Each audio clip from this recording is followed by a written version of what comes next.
Terima kasih.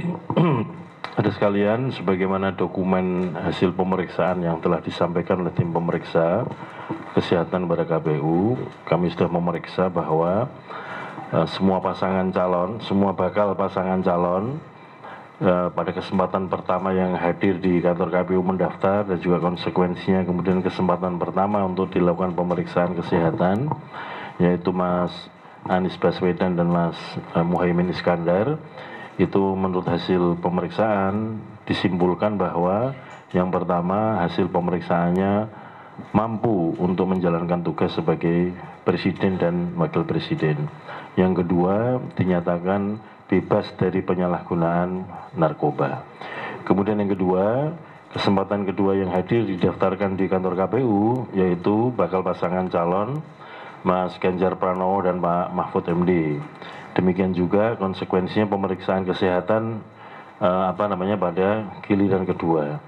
Hasil pemeriksaan kesehatan oleh tim pemeriksa yang disampaikan kepada KPU disimpulkan bahwa dua bakal pasangan calon presiden dan wakil presiden ini dinyatakan mampu untuk menjalankan tugas sebagai presiden dan wakil presiden.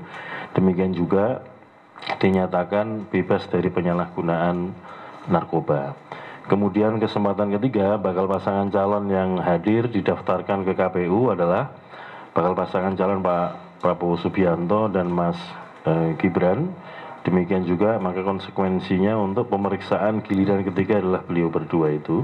Hasil pemeriksaan terhadap bakal pasangan calon ini oleh tim pemeriksa dinyatakan bahwa bakal pasangan calon mampu untuk menjalankan tugas sebagai presiden dan wakil presiden. Kemudian yang kedua dinyatakan bebas dari penyalahgunaan narkoba.